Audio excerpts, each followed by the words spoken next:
Narcissists, especially covert ones, are notorious for using their exes as tools from the very beginning to train you. You know those sob stories they tell when you first get involved with them about how their exes betrayed them and how everybody from their past fucked them over?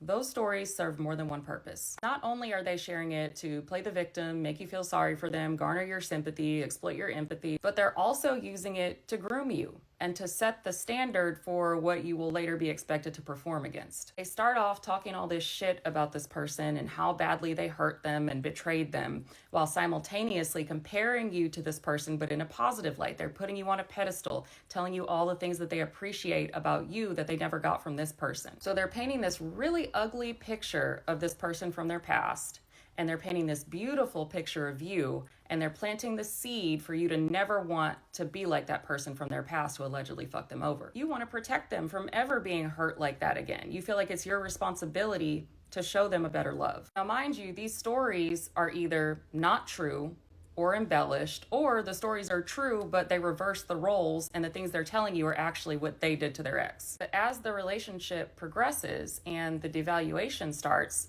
you'll notice that they start comparing you to their ex in a negative light all of a sudden. But it starts off with seeds in the same way. When you start expressing feelings or needs or boundaries that don't align with anything that benefits them, all of a sudden it's, ugh, you sound just like my ex. At the beginning, it was, oh, my ex was so controlling. I'm so glad you're nothing like that. And then later down the line, when you ask a simple question about where they were last night, all of a sudden you're controlling like their ex. And then it's, oh shit, I don't want to be controlling like the person who fucked them over, so I better not ask them that anymore. Even if it doesn't really make sense and you don't understand what you did wrong, they've already instilled this negative connotation with their ex in your mind. So you feel like you're doing something wrong, and it makes you not want to do that thing again. And as more time passes, more of those seeds get planted, and you find yourself comparing yourself to this person who you've never met and constantly trying to compete with this person that you've never met and make sure that you're not like this person from their past that you've never even met. Because at one point at the beginning, they had you on a pedestal. They said you were nothing like them. So if now they're saying you're the same as them, well, you must be doing something wrong, right? When really this was all part of the plan from the beginning to control you. And after a while, they don't even have to say these things. They don't have to make the comparisons anymore because they've conditioned you